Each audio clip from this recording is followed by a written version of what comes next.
Tapi beliau malah bilang saya biadab. Dia bilang bapak saya iblis. Saya ini walaupun anak dari Bilam Benyamin semangku dia menyiksa saya. Orang menghina bapak saya, menghina orang Manado itu. Saya hadapi saya dulu. Subhanalladzi khalaqa azwaja kullaha mimma tumbitul ardu wa min anfusikum. Harus dikalikan ini. Karena Petro ini memang dari dulu memang begini orangnya, otaknya Realistis itu memang diajarkan Paulus untuk Jangan menangani. jangan Yang lucu siapa? Yang lucu siapa yang punya Tuhan Yesus. Ya, tentunya. Artinya Yesus menciptakan. Betul sekali. Mungkin itu sekedar berita bahwa Allah mampu menahan time tunnel. Bahkan tidak hanya time tunnel, ini double time tunnel. Makan minumnya ditahan tetap segar selama 100 tahun. Lalu orangnya pun dimatikan 100 tahun dibangkitkan. Kemudian derajat ketiga, lapisan ketiga adalah time tunnel di mana di depan beliau, Baginda Ezra, semoga kemuliaan bagi beliau, melihat bagaimana tulang yang sudah 100 tahun itu bertemu kembali, sendi-sendinya bertemu, bahkan dilihat dengan mata kepala beliau, anzur. Itu arti makna anzur, melihat dengan seksama, datang sendiri itu daging, datang sendiri itu otot, lalu berdiri dan bergeraklah dongki. Dan setelah itu beliau makan minum kemudian berjalan ke kota yang sudah dihuni oleh orang-orang baru. Nah, jadi 4 lapis. Kotanya terbangun, dia terkejut, orang baru. Nah, inilah artinya the time tunnel yang terjadi 4 lapis. Lapisan 1 yaitu diri beliau meninggal 100 tahun. Lapisan kedua time tunnel tentang 100 tahun makanan minuman, nggak meninggal, seger. Yang ketiga lapisan time tunnel ketiga, dongkinya, lihat dengan mata kepala sendiri. Time tunnel keempat adalah masyarakat di situ dihidupkan. Nah gitu. Jadi akhirnya orang-orang sudah lupa dengan Taurat, makanya Ezra diminta, bahkan ingatan Ezra kembali 5 lapis. Apa itu? Tolong ceritakan Taurat dari awal, ditulislah kembali Taurat itu. Nah itulah kisah Ezra yang luar biasa. Makanya orang... Baik, boleh Ibu. kami bertanya? Oh ya maaf punten, silakan, kebanyakan ya maaf. Iya, boleh kita bertanya. Tadi pertama saya mau sampaikan dulu, ini kan dari kitab Esra. Betul, Yang tadi, tapi yang kita tidak berdasarkan bahas. Al-Quran, iya. Bukan, ada kalau di Alkitab adanya di kitab Esra memang, tapi itu kan nubuatan, tidak perlu kita bahas karena saya tidak ingin membahas itu karena ya jelas akan terdapat perbedaan ya. Nah, ya, jadi saya cuma mau tanyakan sedikit yang tadi katanya ada pembicaraan dengan Pak Paul Chang ya. Ini kami mau tanyakan materi apa itu yang dibahas ya? Boleh saya tahu? Oh baik, terima kasih Kang Bilun G, matur G. Ya. Sebenarnya pertama saya jujur ketika saya mau masuk itu, saya kan ditelepon oleh teman, di SMS oleh teman. Ya kita cuma ingin tahu materinya, Bu. Kami cuma ingin tahu materinya aja. Betul, kan kenapa saya masuk. Jadi saya bilang kepada saya, dalam hati saya, mungkin saya nggak bakalan dikasih waktu ini, kalau minimal ya saya cuma ingin minta waktu 20 detik saja untuk menyampaikan. Mas Pauzang, panjenengan menyatakan sebagai Nabi ke-26 itu tidak tepat. Kenapa? Ya kan berarti harus mengakui Abraham itu Nabi, mulai dari Adam alaihissalam itu Nabi, sampai seterusnya David, Solomon, dan seterusnya itu semua Nabi. Lalu sampai ke urutan yang panjenengan ambil yaitu urutan 26. Saya cuma mau bilang itu aja Mas. Saya berniat gitu, niat saya gitu aja. Tapi taunya begitu saya masuk, beliau menggiring ke sana ke sini, dan akhirnya jadi tidak seperti yang diharapkan. Gitu. Jadi ada ujaran-ujaran, saya disebut biadab kamu. Saya, ibu ini siapa? Saya ceritakan saya hanya anak dari orang yang kebetulan. Kan dia berkata begini, kata Mas Paulzang, Nggak mungkin, nggak ada lah itu. Tahu nggak Bapak Ibu, itu terjadi ini oleh orang Muslim, gini. Terus kita tahu kan Bapak Ibu, tidak akan ada orang mau menyakitin orang lain atas nama Yesus Kristus. Terus saya bilang, mohon izin, saya udah raise hand sudah lama. Begitu saya dikasih kesempatan, suruh harus buka kamera, karena beliau itu kalau bicara dengan beliau harus buka kamera. Saya pun ya tidak keberatan lah. Kemudian ditanyakan, kenapa? Ya saya cuma ingin tentu yang masalah itu, saya sendiri adalah dulunya juga ke gereja Emmanuel lalu pindah ke gereja Pantekosta. Dan itu pun saya mengalami penyiksaan oleh Bapak kalau saya mengikuti ibu saya yang ke masjid, atau saya diam-diam ke masjid sembunyi-sembunyi. Ini fitnah, ini apa lagi fitnah nih? Ini fitnah lagi nih. Anda bilang orang Kristen tukang siksa saya.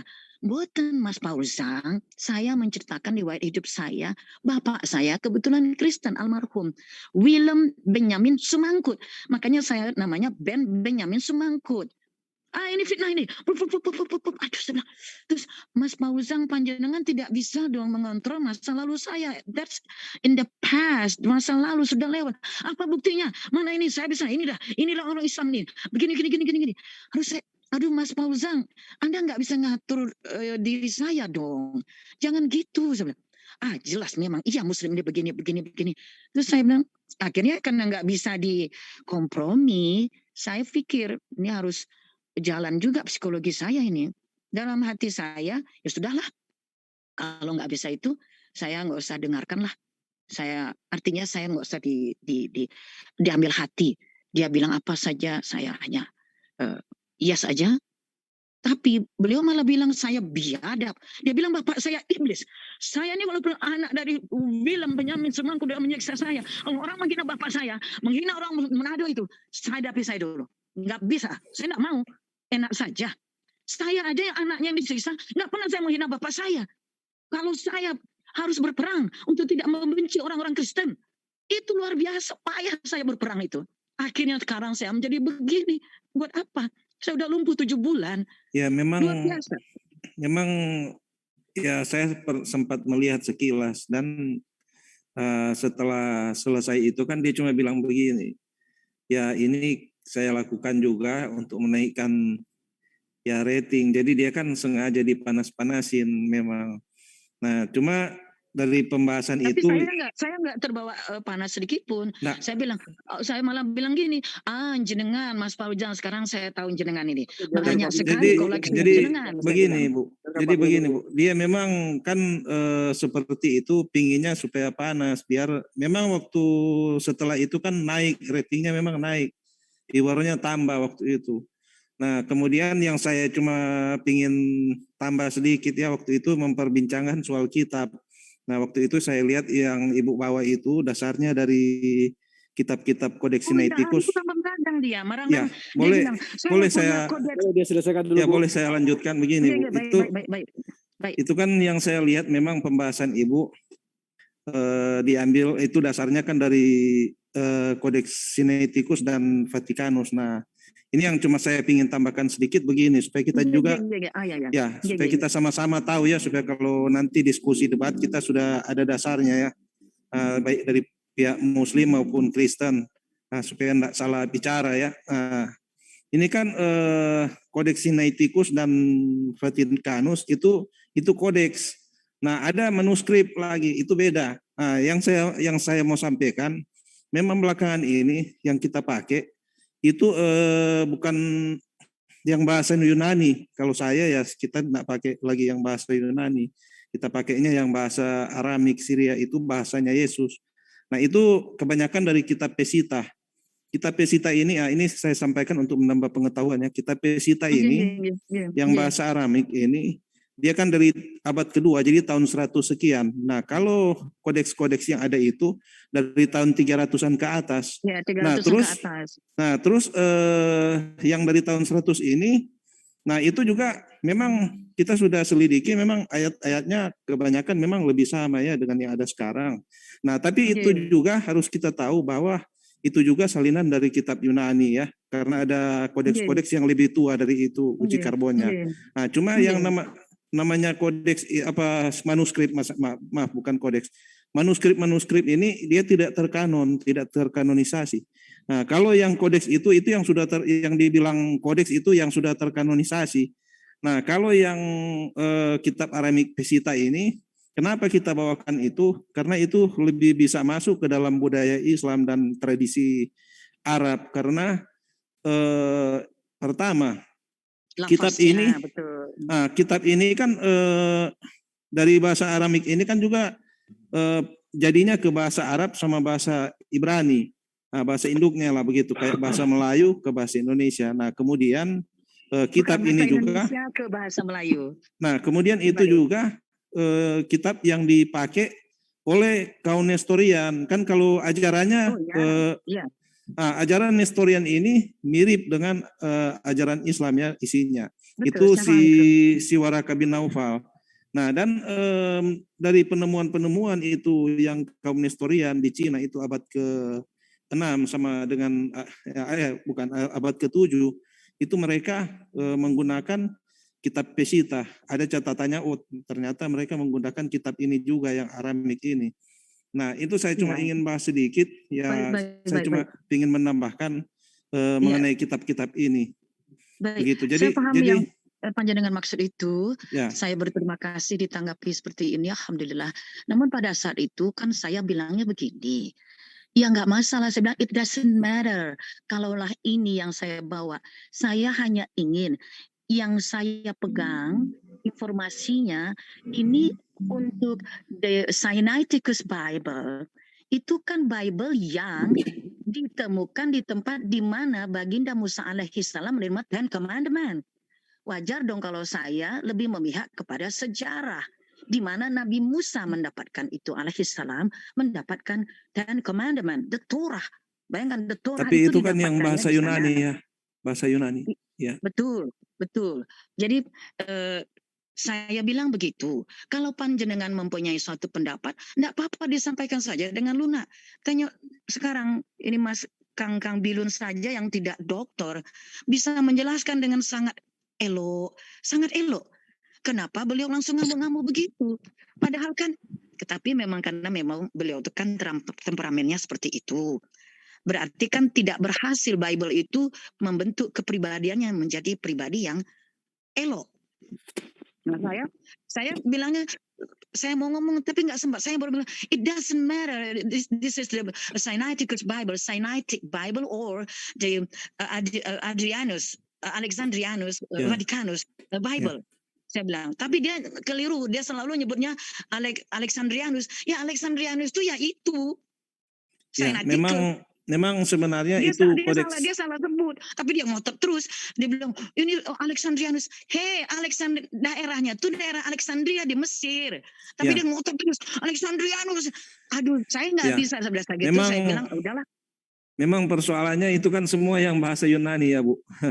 Jadi kita memang sulit juga kalau untuk kita mau diskusi untuk ketemu dengan kaum muslim itu memang kurang masuk karena itu bahasanya kan jauh dari bahasa Semitik ya, bahasa Yunani. Nah makanya saya lebih suka pakai yang bahasa Semitik aja gitu. Ya, saya pun juga mempunyai Bible yang bahasa Arab. Artinya sekarang ketemunya apa? Bahwa dulu pun orang menyebut Allah itu Allah.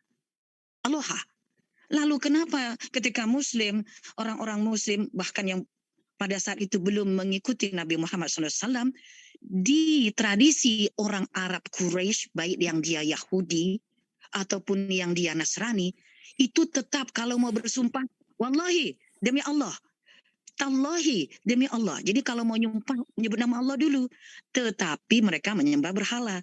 Artinya mereka tahu pencipta langit dan bumi adalah Allah. Cuman untuk memuliakan ilahun, itu artinya yang dimuliakan, yang ditinggikan, yang diprioritaskan, yang disembah, yang dipuja-puji.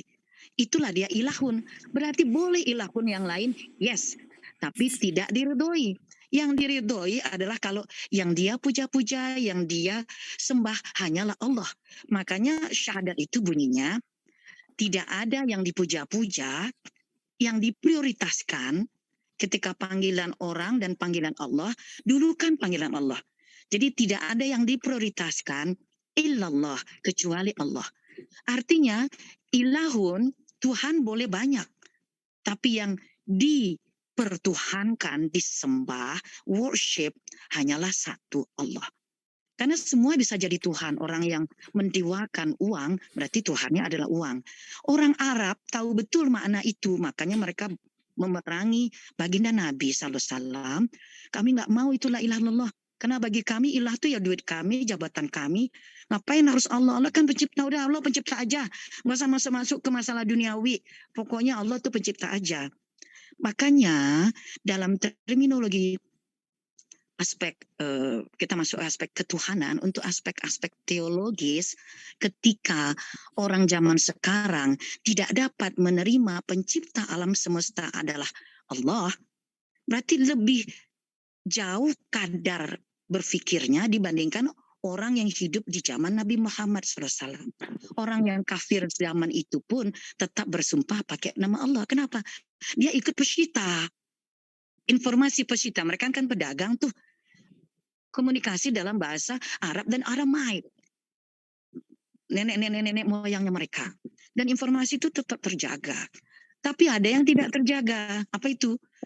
Menyembahnya enggak Allah lagi, tapi yang menciptakan alam semesta mereka tetap Allah gitu. Makanya diturunkanlah baginda Nabi SAW untuk meluruskan yang kalian akui pencipta juga seyogianya yang kita sembah. Nomor satu prioritas, yang menciptakan itulah yang kita jadikan prioritas. Kita puja, kita puji, dan kita sandarkan harapan kita. Kita gantungkan dambaan kita kepadanya. Tapi saya setuju kalau di Bible. Terima kasih ya Bu. Saya cuma menyampaikan itu aja. Yang mengenai lain-lain ya saya tidak akan untuk mendebat ya. Saya cuma terima kasih untuk penjelasannya ya Bu. Terima kasih Jo. Terima kasih Jo. Ini Kang Bilun sudah menambahkan juga sehingga ada ada benang merah gitu nggih. Ya, terima kasih. Pak Kita Bilun, tidak mendebat ya. Ya, Pak Bilun, saya mau tadi kalau nggak salah dengar tadi bilang dari abad 2 tadi ya Pesita ya. Iya, ya. Namanya apa Pak? Ya itu sebutannya Pesita. Ada itu yang abad kedua Pak ya? Ya, ada beberapa kitab yang nanti diterima setelah abad kelima. Abad kelima. Ada yang beberapa. Ya contohnya 2 Yohanes. Ya bukan Yohanes 2 ya, maksudnya 2 Yohanes, Petrus kedua dan Kitab Wahyu, itu aja. Ya, saya mau tahu dari catatan Bapak gereja mana yang menyebutkan Pesita itu ada di abad kedua. Itu memang digunakan oleh orang-orang yang berbahasa Syria dan Aramik. Kitab apa maksud saya gereja-gereja ortodoks diantaranya dan termasuk Syria atau Aramaik Pak? Bagaimana? Syria atau Aramaik? Ya itu di sekitaran Syria ya, banyak yang berbahasa Aramik. Logatnya juga memang ada banyak sih, beda-beda. Ada yang maksud Pak Bilun Aramaik dan Syria itu sama. Ya itu kan mau dibilang ya itu kan Aram dan Asyur kemudian jadi Syria ya begitu. Pak Bilun pernah dengar istilah Suryani, Suryoyo? Ya itu ya. Ya, yang mana yang Aramaik, yang mana yang Syria? Maksudnya bagaimana? Ya itu. Kalau Suryoyo, Suryani sekarang kan banyak yang sudah banyak variannya ya. Contohnya kalau ada yang Manu Dagala, itu dibacanya Manu Dagolo. Nah, itu yang modernnya. Ada yang klasiknya. Juga yang modern ada banyak, tapi hampir-hampir sama lah perkataan. Contohnya begini ya, kalau ada istilah kalau kita pakai sehari-hari, kalau di Cina tofu, tahu, kalau di kita tahu, mirip-mirip begitulah. Tapi kan sama ya begitu, ada perbedaan bunyi. Maksud Pak Bilun ada fonetik korespondensinya gitu. Begitu. Tapi kalau yang kuno itu yang lebih dekat ke Arab ya begitu. Gitu aja. Kalau saya sih yang selama ini dapat tuh yang manuskrip tertua Pesita itu di abad keempat, Pak. Oh ya bisa aja. Pokoknya sebelum Islam ya. Jadi itu ada kesamaan. Karena begini, itu memang digunakan oleh kaum Nestorian. Itu ada catatannya sampai di kota Chang'an Cina ya itu. ada prasastinya bahwa mereka menggunakan itu juga di Cina dari abad ke-6. Kalau di Cina itu ya mungkin mereka dari abad ke-3 tapi dari abad ke-6 yang digunakan itu. Abad ke-6 ke-7 ya. Ya sekitaran lebih sedikit lah, lebih tua dikit lah dari zaman Islam ya, begitu aja. Pak Bilun, pernah dengar tentang Diatessaron? Bagaimana Pak? Pernah dengar tentang Diatessaron? Apa itu Pak? Ya saya juga masih belajar. Iya. Jadi saya juga boleh tanya ya bagaimana Pak? Menurut yang saya baca ini tuh dokumen Syria tertua. Jadi sebelum Pesita itu ada namanya itu Diatessaron gitu. Oh ya, memang kan ini diperkirakan salinan Pak. Salinan juga ini kan bukan kitab asli ya. Salinan maksud saya. Bukan kitab, maksud saya begini, dia kan bukan kitab awal-awal ya, jadi masih ada yang lebih tua. Tadi yang saya katakan ada banyak yang lebih tua tapi tidak terkanonisasi. Yang terkanonisasi itu yang justru yang kodeks-kodeks itu yang tadi disebutkan begitu. Itu yang ya. Pak Bilun tahu nggak hubungannya Pesita Diatessaron dengan Tatian? Maksudnya bagaimana Pak? Hubungannya Pesita dan Diatessaron dengan Tatian. Ya silakan ditambahkan aja Pak. Oh ya udah nggak apa-apa. Nggak, saya cuma mau cross check aja nggak apa-apa. Saya kira tahu. Ya lanjut silakan. Ya sudah Pak. Saya cuma yang itu aja ya. Tadi kan saya tidak mendebat Ibu juga, dia sampaikan tentang istilah Allah segala macam ya. Kita kan tidak membahas soal itu. Yang saya cuma tanyakan tadi kan mengenai pembahasan di channelnya Pak Paucang. Oh ya baik. Iya. Dan saya berterima kasih juga penjelasannya. Terima kasih. Sama-sama Kang. Saya pikir kalau orang yang berbeda keyakinan seperti panjenengan semua, tentu kita bisa ngomong dengan enak dan damai gitu ya. Artinya ya keyakinan masing-masing itu kan urusan masing-masing. Ketika kita memaparkan apapun dari buku apapun di atas meja pengetahuan, maka nilainya netral. Jadi marilah kita berbicara dengan kenetralan dan penuh respect satu sama lain. Betul nggak gitu? Ya terima kasih Bu. Saya sudah cukup ya, nanti yang lain aja, yang pembahasan selanjutnya. Terima kasih semuanya. Selamat malam. Pak Bilun ya. Tapi denom Bapak ini apa ya kalau boleh tahu ini denomnya? Kang Bilun? Pisan eta teh pangjeng dengan. Ya kita kalau bicara denom itu kan berbicara mazhab kalau dalam Islam ya. Kalau di Kristen itu alirannya dua, Katolik sama Protestan. Nah, di dalam aliran Protestan itu terdapat banyak mazhab. Kalau Katolik, ya dia cuma satu. Tetapi dia juga pecahan dari gereja Ortodoks. Gereja Ortodoks. Dari lima patriark, dari 5 patriark dia cuma salah satu, Patriark Roma. Kan ada juga Patriark Alexandria, Patriark Yerusalem, ada 5 kan gereja Ortodoks ya. Nah, kalau kami kan sekarang kan Katolik sama Protestan. Nah, kalau Protestan itu kan yang namanya denominasi itu ya kalau di Islam mazhab. Kalau di Islam kan ada Wahabi, Salafi, yang Syiah, Sunni ya. Nah, terus di dalam Sunni juga ada banyak mazhab, Hambali, Salafi, Maliki. Ya itu yang saya tahu ya. Terus kalau saya cuma mau ini sebagai pembanding, kalau di Kristen kita ada yang namanya denominasi, supaya sebagai pengetahuan tambahan aja buat saudara-saudara Muslim, kalau denominasi itu ya seperti di Islam itu dia punya mazhab, punya dogma sendiri yang berbeda dari golongan lain. Nah, tetapi kita harus tahu dan berpegang pada perkataan kredo gereja, satu ikrar yang itu dinamakan syahadat gereja, yang berbunyi begini, aku percaya kepada gereja yang suci dan Katolik. Nah, Katolik itu dari kata bahasa Katolikos yang artinya universal. Jadi dia karena dia universal berarti dia tidak membawahi satu golongan. Nah, ini kan sudah ada sejak ini kan diikrarkan sejak Konstantinopel begitu. Jadi itu sampai sekarang gereja itu cuma dipercaya bahwa dia adalah di hadapan Tuhan itu hanya ada satu gereja, tidak ada 2. Organisasi ada banyak.